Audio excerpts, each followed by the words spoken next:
Happy birthday, Heather Fowler. Oh, happy birthday, Heather Fowler. Thank you. All right, who wants to share some news? Assume we'll have access to information. Okay, who wants to share some news about how their weekend was, or how yesterday was, how their first quarter is wrapping up? Bill, I'd like to share, and I'd like to ask a question. I was talking to a neighbor yesterday, and he said, "No, Mary, I don't want to sell my house right now," because I keep asking him. He said, "But what you can do for me, I would like to find some rentals." So I found a rental that's what he's asking for, but it says it is by Harry. Hold on, Harry Norman Realtors. Under the private comments, it says tenant occupied, do not disturb, showing to be scheduled after acceptable binding offer during due diligence. Who would put an offer on a property that they've never seen, Bill? Is this normal? I've never seen this. I don't know. I don't know if it's what I would call normal, but it's certainly becoming more normal, right? Because I mean, oftentimes, like we were just talking about a few minutes ago, Liz, is like walking through a house and saying, here's a the bathroom, here's the kitchen, here's how it opens the family room, these kind of things. So a buyer is potentially going under contract with a home that they've never walked inside. That's what you're suggesting is kind of next level, right? Are there any pictures? Not a lot. I mean, I wouldn't purchase some. There's pictures, but I wouldn't. And people make these pictures look gorgeous, Bill. I mean, I've gone in houses after I've looked at these pictures and was like, is that even the same house? Right. Some of these photographers are very, very talented, but I just can't go to my client today and say, would you like to put an offer in on something we can't see yet? I mean, that just sounds weird.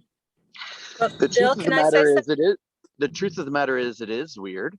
And the other truth of the matter is they have determined, as crazy as it sounds, how they want to present their property and how easy they want to allow it to be for their candidates.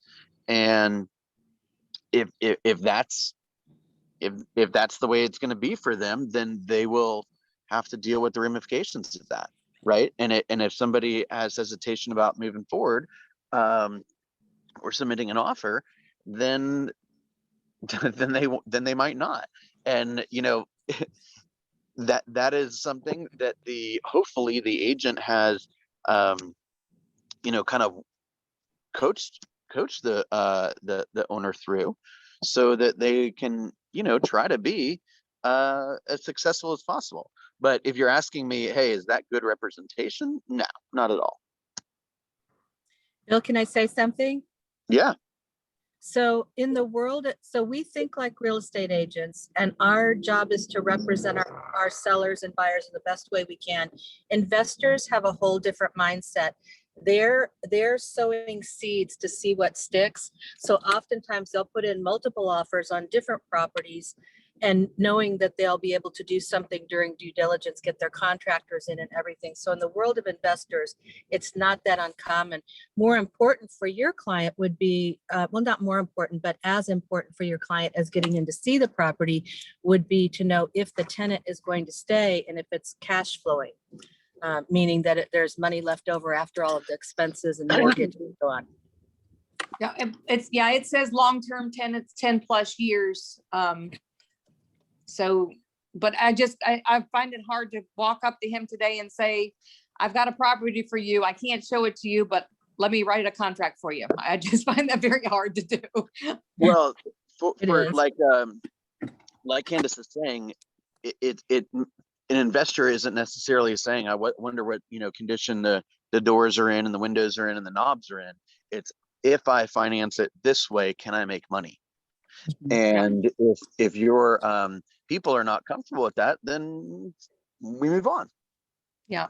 And I understand. I have another investor. I understand that it's all about the numbers. They have no emotional, contact with these properties. It's all about, are the numbers going to work for me? That's right. And the strangest part about that is when you're dealing with an investor and they don't think like that, you got to start wondering under what how are they evaluating whether this is a good opportunity or not? You see what I'm saying? So like, we used to, back when everyone wanted to be an investor, 10, 12 years ago or whatever, I was taught if you're dealing with an investor and you want to find out, hey, is this a legitimate guy? Like, does this person have any clue what they're doing here? Just ask, hey, how much do you have in your budget for dumpsters? And they're like, I don't really have anything. Then the guy doesn't know what he's doing. Right. And you could like put him on the bottom of the list of the 100 of, investors that are trying to get your attention today. You see what I'm saying? So if they're like overly concerned about everything and not all that concerned about how the numbers work or if they work, you're dealing with somebody who is a bit of an amateur. Not to say that's not a good client. It's just you got to know who you're dealing with. You might have to coach that guy through a lot of stuff. Make sense?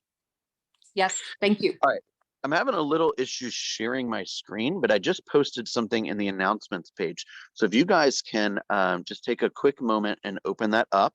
I just want to walk you through something this morning. Okay, so this is a document that I have. It's actually kind of two documents in one. This is what we've talked about as the GPS for 2021. And remember how what we've recommended is that we take the goal. The goal is the typically the number of homes you want to sell in a time period, or the amount of dollars that you want to earn in a time period. And what I've suggested for agents that are in kind of the production level that the vast majority of us are in, to the three priorities for your GPS should be the three types of lead generation that you want to, push the gas down on. And so what we did is we said, hey, open house, cold calls, sphere of influence, farming, technology, right? So I just did a couple of examples of types of lead generation and gave you some examples of some strategies that you could use. Remember, when you put strategies in the GPS, they need to have one of two things. The first is if it is a reoccurring event, like I do 3 open houses per month, or I make 20 phone calls a day or something like that, then it has to have a number, right? We have to be able to say, did I do this? Yes or no, right? Did I speak to 15 people or did I not speak to 15 people? It's black and white, very simple.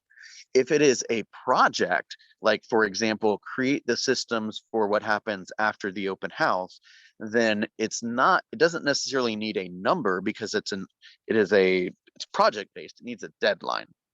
Okay, so what I decided to do was to create a little bit of a different variation for this for the second quarter. Okay, so today is the second to last day of the second quarter. So we're going to be reporting our numbers at the end of the day tomorrow. And that will be the final numbers for the month of March. So just a quick plug. Most of us have done our numbers for the first 3 weeks. There's a few that have not. If you could take a moment to please review that, I'd be super grateful. I was given the opportunity to speak to the region. I'm actually doing that today for all the productivity coaches in the Southeast region. I'm speaking about the program, and I'm sure they're going to ask me for my numbers. So I'd like to have very updated numbers. And Monday, I'm actually speaking to the KWRI on the national call about the program. So I just want to take a quick minute and look you guys in the face for a second. And thank you that we're getting some attention, and we're getting some attention on a regional level and a national level because of you guys, right? Because you guys are showing up every day, you're putting up your numbers, you're making deals happen. We're growing, and I just want to, publicly share my appreciation for that. Good thing they don't judge us on how many people have their video on during all the calls, but outside of that, we're getting some attention. So I just want to say thank you. Okay, thank you. I'm very proud of you guys, and I'm having a lot of fun sharing the story of what we're doing here in Roswell. So with that said, we have 2 days left in the month. And so what I would like for you to do is I want you to take a little bit of time over the next couple days and look back on your results, right? Let's look back on how are we performing. We're going to do a little bit more of this tomorrow, kind of as we wrap up the quarter. But today I want you to think about it a little bit too, right? Did I do what I said I was going to do, right? Did I commit to anything? Did I fulfill my commitments, right? Am I making proud the people that are counting on me, right? Am I learning new habits? Am I taking this work seriously, right? Am I behaving like a full-time real estate agent or a dual career real estate agent? Am I maximizing my time? Am I wasting time? Am I getting smarter every day? Am I growing my database every day, right? You know, am I doing what I wanted to do, right? A lot of us had to, or all of us basically, we had this thought at the beginning, at some point in our lives, it's like, hey, I think I can accomplish all my goals by being a real estate agent, right? I mean, all your professional goals, let's say, right? Are you on track for that? Are you performing at the level that you know it, that you're capable of, right? And so I want you to take some time to think about that. When you do, it's probably going to require that you go back through your schedule and your notes and your reporting and how you performed in January and February and March. So if you look on the PC results page under 2021 monthly summary, you can see all of our numbers added up for contacts and appointments held and said and all that stuff, right? And you can see what how we're trending month over month. So I hope that you guys are recording that stuff for yourself too, right? Because businesses need to know how they're performing over time, right? They need to know whether they're they're steady, they're improving, they're not improving, etc. So there is something called the multi-year trends. I'll show you guys that next week. It's on the reports, and that's for section of mykw.com or mykw.kw.com, and it shows you your trends. Like I took 2 listings in February of last year and I took 1 listing in February of this year, these kind of things, right? So go back, look at your numbers and look at it and say, man, is this reaching my potential? Yes or no? Okay. And by the way, you guys can see my reporting too. You can see how my stats have changed over time. You can see how I'm on track or not on track for the month. I'm a good bit behind on external appointments this month, but I'm way ahead on internal appointments, right? So you guys can see what I'm up to too. It's updated in real time. Okay. Now, I want to take a minute to go through this GPS. So let's go to the one at the bottom that says, my goal is to close 6 units in the second quarter. Now, back and forth with myself and my coach and with Candace and with Aubrey, and I have gone back and forth on whether this was too aggressive or not. And I'm going to put it out there anyway. Okay. Many of us did not close the number of units we wanted to close in the first quarter. So, and the fact that it's springtime and it's time to go out there and take some market share. So I'm going to encourage you to run this play. If you don't want to run this play, come and talk to me so we can make sure that you're running the appropriate play for the second quarter that you feel is more manageable. Okay. Is everyone looking at this that says the goal is to close 6 units or 6 units closed in the second quarter? Okay, so let's go through what the 3 priorities are. Okay. Now, I understand that priority number 1 and 2 are a little fuzzy. Most strategies that are in priority 1 could probably be in priority 2 and vice versa. Just go with me, okay? The first focus for closing 6 units is appointments, okay? I said, if you want to close 6 units, you need to go on 6 appointments a month. It's a total of 18 appointments. So you got till from Wednesday until July 1st to go on 18 appointments. Is there anybody, if you do this plan at the average sales price, you'll make about 50 grand in the next 3 months. Is there anybody that feels that going on 18 appointments in the next 3 months, if you were to receive 50 grand to do that, is there anybody that feels that they would be underpaid? Nope. Hey, I'm not seeing the screen. I don't Yeah, know. I'm, Somebody else I'm not. seeing? Oh, you're not I'm sharing? not sharing it. So I posted the doc in what do you call it, in the WhatsApp announcements page. I'm on my cell phone. It's Okay, a little hard sorry, to I share just, for some reason. sorry. With you. So in the announcements page, I posted it. Okay. So is there anybody that feels that if they were to go over the course of the next 3 months, 18 appointments, is there anyone that would feel underpaid if they made $50,000 to do so? No. Good. Okay, so let's talk about the strategies that we are going to put into place in order to get those 18 total appointments. Okay.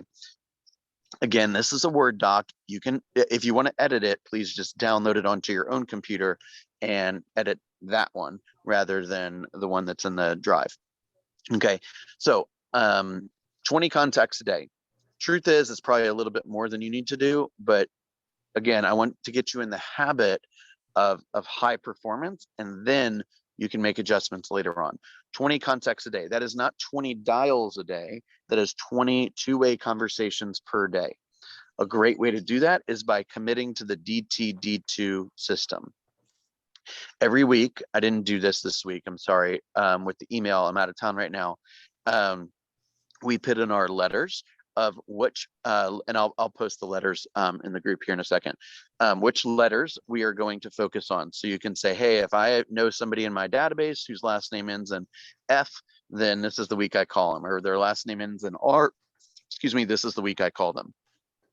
The idea there is it forces you to communicate with every single person in your database every single quarter.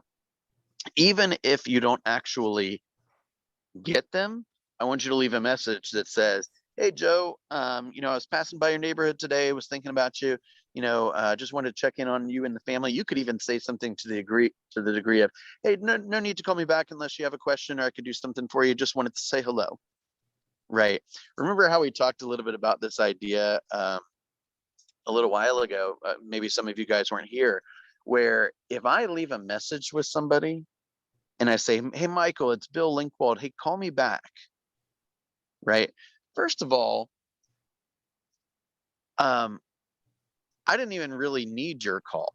Or Michael, you didn't really need my call. And now I got this random dude calling me and he's giving me a work. He's given me like a responsibility. Now I'm supposed to call him back. And so if I call him back, I feel like I'm wasting my time. If I don't call him back, I feel like I'm guilty or something. Like, damn, this guy just called and gave me homework. I don't like this. You see what I'm saying? So if you're just checking in, you could always say something to the effect of, hey, no need to call me back unless you need something. Just wanted to say hello. See what I'm saying? That's almost as effective. Does that make sense? Yeah, but that doesn't count, right? That is a very good point. I would say that does not count unless they call you back. Good point. Thank you. So I would say that's good. Another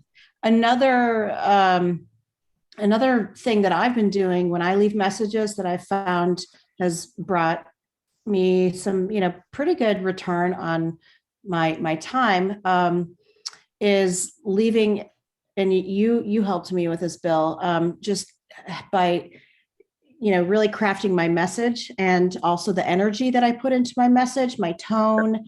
And so I practice that. So, and I'm talking about cold calls here and even people in my sphere of influence if I'm leaving a message, but I make it very short and, hey, this is Corey Knuth Howard. And I position myself as a local realtor and in whatever location I'm calling in. So I'll say, this is I'm a local realtor in the Roswell and Marietta area. And I have a question about your house. If you give me a call back, and I leave my number and it, piques their interest. So, and I mean, right. I'm using a tone that's natural to me. So, you've got to do what's natural to you, but I found that works. Well, I think the most important part of what you just said is, hey, I got a question about your home, call me, right? That doesn't sound like a sales pitch. That does not sound like a cold call. Okay. But if you're like, hey, this is Corey Knuth Howard, I am a real estate agent with the Roswell Keller Williams office. And, my coach made me make some calls today. So I'm just trying out this for sale by owner script. Hang on one second. Let me read it for you word by word. They're like, that's a sales call. I don't think I'm going to return that one. Right. But if you say, hey, I got a question about my home, it's like, well, what kind of question do you have? Like, is there something wrong with my home? Like, what could you possibly have a question about? I got to talk to this guy. Well, and another way I got a call back was this guy, he had a name that was, it's not like your typical John Smith name. And I practiced saying it several times. And he told me when he called me back, he's like, he said, I get about 10 calls a day. Excuse me. I got a frog in my throat. I have about, 10 calls a day from realtors. And I usually don't call them back. I'm like, wow. I'm like, well, why did you call me back? And great question. And he said, well, you sounded really friendly. And he said, and you said you pronounced my name correctly. He said, most people do not get that right. So, yeah. And Bill, I'd just like to say to Corey's point, smiling when you're talking on the phone shows. People can tell when you're smiling and you're friendly, like he just said about her. If you're talking on the phone and you're saying, hi, this is Candace. I'm just calling about your home, and you're very businesslike, as opposed to, hi, this is Candace. I'm calling about your home. It's a very different tone, and people respond to that. That is very, very well said. We used to be taught to have a mirror in front of us when we were prospecting, right? So we could actually see ourselves. And if we weren't smiling, we needed to smile, because like Candace is saying, and like Corey's saying, like, your emotions matter. Like there was a study that we used to talk about in Bold that said 100% of communication is delivered. Obviously 100% of communication is delivered, right? So they say it's like 55% of communication is in body language. Okay, 37% is in tonality, right? So what does that leave? Like 8% is words. You see what I'm saying? Very little to do. I know I say words a lot, but what I'm really saying is the way you say the words, right? Or the energy you have when you're saying the words. All right. So committing to the DT-D2 with your database. And as many of us know, if we're going to hit 20 contacts a day, we're going to have to talk to some strangers. Okay. So I want you to remember a really important idea here.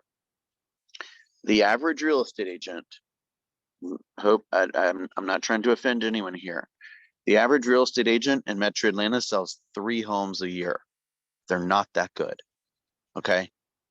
They don't have the market knowledge that they should have. They're not digging into the market like they should. They're not practicing like they should. They're not as professional as they should be, etc.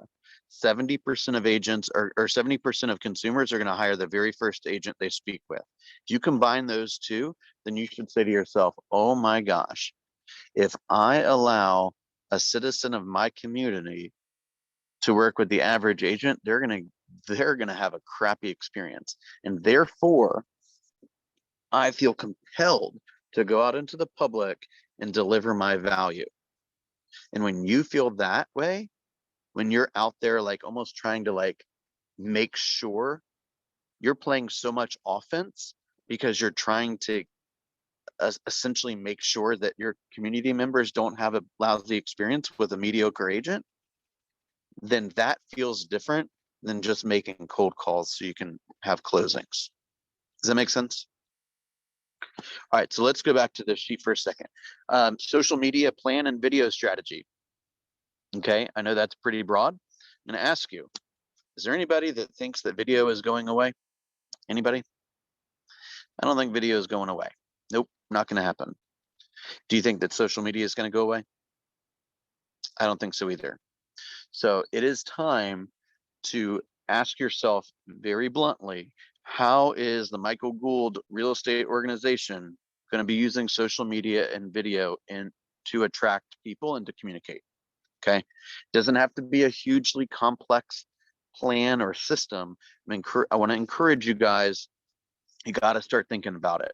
A plan could be as simple as, these are the things that I video. This is how frequently I video it. And this is the medium in which I share it, right? It could be on Tuesday and on Friday. Those are the 2 days that I post on social media. And Tuesdays I do this and Fridays I do that, right? And commit to it. So don't go hog wild and then keep your commitment for a day and a half. This is a bit of a long run here. Okay. I want you to have a night. It's like we need to go on kind of cruise control at a high level all month or all quarter to hit these pretty massive goals. Okay. The next thing, this is just an idea, but how can we get more appointments? Zoom meetings with other professionals, right? A lot of us have done home buyer seminars where we brought in a lender or an attorney, or maybe we've done some type of client event or, some type of educational seminar of some sort where, maybe you, like I think Marquia's done this and Donna's done this and Liz has done this and Ebony's done it. A couple of us have done things like, bringing on other professionals and they get a chance to speak to their audience. And maybe we have a kind of an ancillary, let's say it's a financial planner and a real estate agent, or a life insurance person and a real estate agent, or an insurance agent and a life, or PNC, property and casualty insurance, and a real estate agent, right? And you're basically just sharing your content, giving some tips and strategies on how to be successful and how to take advantage of the opportunities in the marketplace, right? And get increased exposure. So are there any friends that you have or clients that you have that have ancillary businesses that you could probably double each of your exposures by doing some cross marketing? Okay. Another one is sharing your mobile app or the neighborhood nurture. Okay. If you don't know what I'm talking about, you should go onto YouTube and say KW Command Neighborhood Nurture or KW Command mobile app. Spend a few hours learning it, learning how to manipulate it, learning how to set it up, learning how to play around with it a little bit so you know how to explain it. And then you should be on a mission to say, hey, I'm going to meet a couple of people today and this is what I'm going to share. Okay. And I said, for example, do three of those per day. Okay. And you can say something to the effect of, hey, we got this new technology and, I'm just looking for a little feedback on it. Would you, you can search for homes by neighborhood, blah, blah, blah, blah, all over the country. Would you take a look at it for me? Give me some feedback before you know it. What's that? Sorry, what was the other one besides the neighborhood nurturer? The mobile app. And by the way, Bill, each of us have a KW brand or a individualized branded website. I'm sorry. Well, the website and the mobile app, speak to each other. Yes, Candace. and by the way, it was pointed out that there are only 3 companies that have an app where you can actually show homes and so on. One is Zillow, one is Redfin, and the other one is us. So that's powerful. Wait, say all that again, please. There are only 3 companies that have an app. You're breaking up. Say that one more time.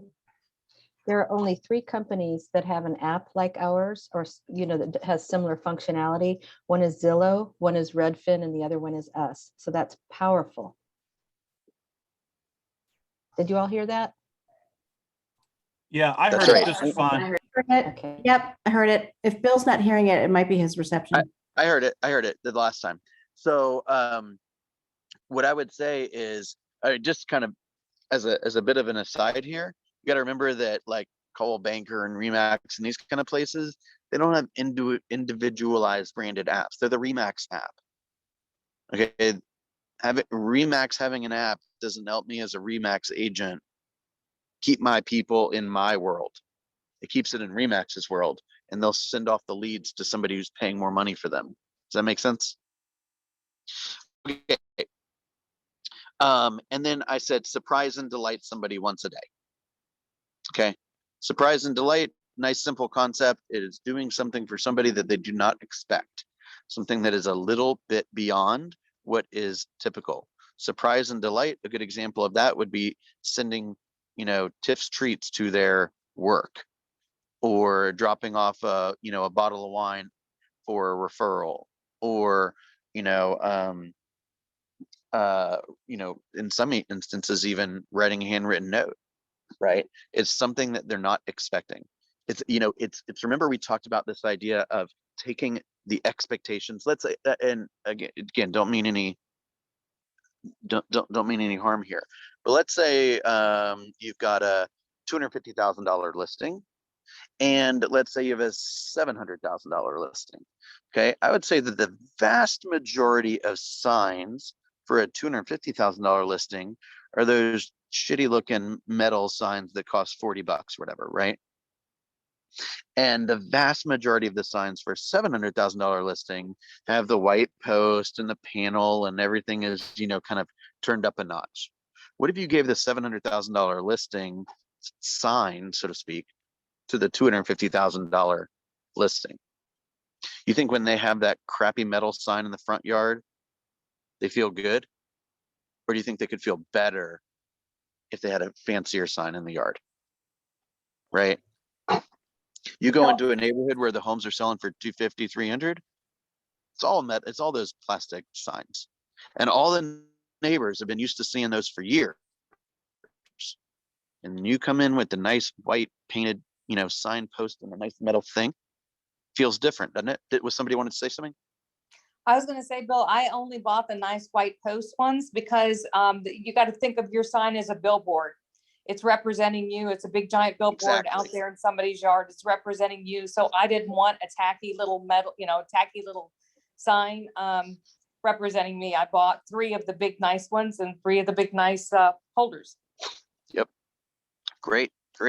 And because you want, when somebody thinks of Mary, do you want them to think of, it looks like Mary got the cheapest sign available? Or do they want to say, whoa, I've never seen a sign like that in the neighborhood? I'm just saying, everything is being watched. You cannot not communicate. Okay. Okay. Secondly, because you're going to surprise and delight somebody, and it's going to happen over and over again, you need to have a number. So I put 1 a day, right? A metric that we're following, 1 a day. Okay. The next thing is the database. If we're going to pull off this goal, we're going to have to be pretty laser focused on the growth of our database. Okay. So what I suggested is 180 total people that we will add to our database between now, or 2 days from now, and the 1st of July. That's 60 a month. The average person is probably going to work around 20 days per month. That's 3 a day. Okay. You guys are in the sales business. If we're in the sales business, we got to talk to people. Okay. That's how one of the ways that you can gauge your results is, am I speaking to enough people to get what I need done? Okay. How do we grow a database? I'll give you some examples. Facebook command ads. We've distributed over 2 million leads at a cost of average of $1, I think 91 or 92 per lead. That is way, way below the national average. Okay. So what if you spent a little time mastering command ads, right? How to do the budgeting and what the image looks like and what the image to text ratio is and how colorful it is and when you post and what font you use and all the tricks, right? And you threw $100 a month at it, okay? Or $50 a month at it, or $5 a month at it. Just do something, check it out, okay? Develop vendor relationships, right? Can you build or can you grow your database through vendors, okay? Maybe 10 a week. Can you create a pipeline of your hottest prospects? We've been talking about that forever, right? Host open houses, 4 per month, right? Springtime, people are out there looking at homes. Do you want to be the one that's sitting around saying, well, I'm going to go meet those people? Or do you say, well, I don't do open houses, so I guess I'll find where are all my prospects? Where do I find leads? You find leads out in the community, guys. That's where the leads are. The leads are people. See what I'm saying? Okay. And maybe hosting a client event and get vendor sponsorships, these kind of things. So maybe in the second quarter, Can we say, hey, in the second quarter, we're going to pull off a client event? Maybe it's I'm not saying it has to be in person. It could be a, digital wine tasting or something, right? We my synagogue did that recently, where you paid like $50 or whatever, and that entitled you to like 3 bottles of wine. And you order the wine in cases or whatever, and then you hand deliver the 3 bottles of wine. And then that day you have a sommelier come on, and it's going to cost some money, right? But it doesn't have to cost too much money. The people can buy their own wine, right? Or maybe you can buy one of the bottles or something for each person. So there's just so many different things that you can do to create community. Okay, community creates experiences. Experiences create lifetime clients. Okay, all right. And by the way, that's going to require some planning. So you got 3 months to do it. Okay. And then finally, accountability, right? All that stuff is wonderful, but if you don't have accountability around it, you don't do anything. Okay. So partner for scripts and presentation practice. I said 15 minutes every day. I will give you a hint. You guys, we have 80 people in the group. I have spent a lot of time with each of you individually. No one that I've ever spoke to ever that says they're going to script practice at 3:30 or 4:30 or 5:15 does it. Okay. By the end of the day, you've had 8 hours for the fires to get in the way, and you're exhausted. Just do it in the morning. Okay. Just do it in the morning. That's my recommendation. Okay. If you don't have a script practice partner, put in the chat that you want a script practice partner and take it seriously. If you're gonna accept a role like that, that is a huge responsibility. If I'm script practice partners with, Candace, and I blow it off, it's just disrespectful. It's disrespectful to Candace and her time, and it's disrespectful to those that count on me. Okay. So do you have a partner for tracking activities and results? So when I was team leader, I used to have myself and the TL and like South Forsyth were friendly. Maybe we were all friendly, but we were particularly friendly because every day at 5 o'clock we'd send each other a text to tell us what we did each day. It's like, hey, I booked 2 appointments, held 2. How'd you do? Booked 1, held 2, right? Or hey, I didn't do anything today. Hey, what's going on? What can I help you with? You see what I'm saying? Again, these are not mandates. These are just things that will help you. Right. So if Liz and Michael Gould, connected every day at 5 o'clock and say, hey, what'd you do today? How many people did you add to your database today? How many appointments did you set today? Keeps you going, right? If I got to wake up at 5 o'clock to go to the gym by myself, I got a pretty low chance of going. If I'm going to meet somebody at 5 o'clock at the gym and I'm meeting somebody there, I'll be there. Promise you. If I ain't there, call the cops. You see what I'm saying? Okay, next. Share your goals publicly, right? Some people aren't a fan of this script, but something to the effect of, hey, I wanted to reach out and let you know, once you built the rapport, obviously, I want to, let you know I have a goal to help 20 families buy real estate or sell real estate in, 2021, and it would mean the world to me. Okay, if you could connect me with one person that has a real estate goal, could you do that? Like, oh, of course I'll do that. See what I'm saying? Okay, next is using the daily success list to monitor the results every day and update what I call the 9 conversations. The 9 conversations are basically the 9 things that we track, right? Contacts, buyers held, buyer appointments held, buyers taken, seller appointments held, sellers taken, pipeline ads, database ads, pendings, and closings. Okay, update that daily. I'll say this again, which is we don't get listings. Okay, we don't get clients. We earn clients. Okay, if you got a listing, it means you earned it. You put yourself in the right place at the right time because you're systematic about your business and because you got a good reputation and you were able to clearly communicate your value proposition, and therefore you earned the buyer or you earned the listing. Okay. If you go this week or a month or however long and you haven't had any appointments, I hate to say it this way, but you haven't earned any appointments. Okay. So if you didn't take any listings, put a 0 there. You earned a 0, right? It won't always be like that, but that's the score right now. The score is 0. Okay. So if all the first month goes by in the quarter and you've gone on one appointment, that you've gone on one appointment, just accept it. Okay. Everything you did led to this result. If you don't like the result, got to go back and examine this. Make sense? And then finally, build and respect your calendar. Okay. Build and respect your calendar. If I were to look at your calendar, I will know exactly what's important to you. Okay. If you don't have family time on there, shame on you. If you don't have vacation on there, shame on you.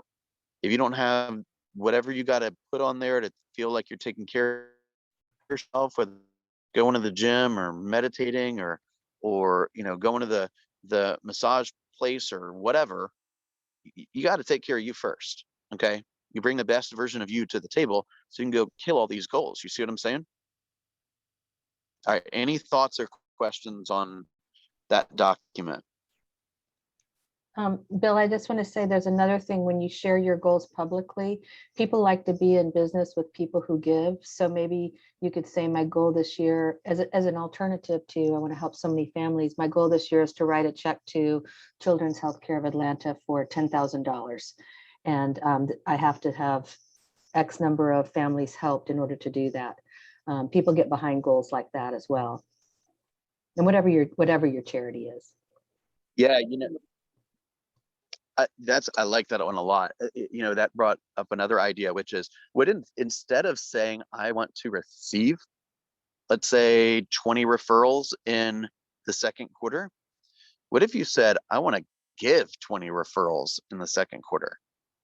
Not necessarily like real estate people, but like I want to connect 20 people with people in my sphere, right? So I know an insurance agent. I want to figure out how can I get a viable candidate in front of that person, right? I'm on the phone all day with buyers looking for sellers and sellers looking for buyers. So I understand you're a small business owner, you sell insurance, right? Who's your ideal client? And if I was talking to your ideal client, how would I know? And if once I do that, how would you like me to introduce them? Right? So what if you set a goal to give X number of referrals in a certain amount of time? Boy, you'd have so many freaking referrals coming your way, you wouldn't know what to do with it. Does that make sense? All right, let's do just a quick moment of housekeeping. All of the small groups, so we have small groups that meet at 11 and 11:20 on Wednesday, Thursday at 3, Friday at 2. All those will be run by Candace this week. So please tune into Candace's Zoom room for those. Okay. We are having the launch and growth mastermind just this week. Will be together. That will be in Thursday at 11 o'clock, and that will be in Candace's room as well. And am I leaving anything out, Candace? Okay. And I think I've said this before, but she's on the phone now, and I just want to publicly congratulate her on this. For those that do not know, Pam Sliger, who is probably my favorite agent in the office. No offense to any of you guys. She has been given a opportunity that is pretty cool. She is now the one of the agent mentors. So understand that she is here to assist you, answer any contract questions, or how do I do this, or where do I find this, or any of that kind of thing. She is right there with Kathy Ray and with Susan Corley, ready to help in any situation. Okay, so you can reach her directly or through the WhatsApp or whatever. I am out of town until next Monday. So if you need anything, I'll be checking WhatsApp periodically, but Candace and Pam and the agent mentors and Robin and all them will be kind of first priority at all stuff. So if we have a one-on-one schedule for this week, I'm just going to ask that we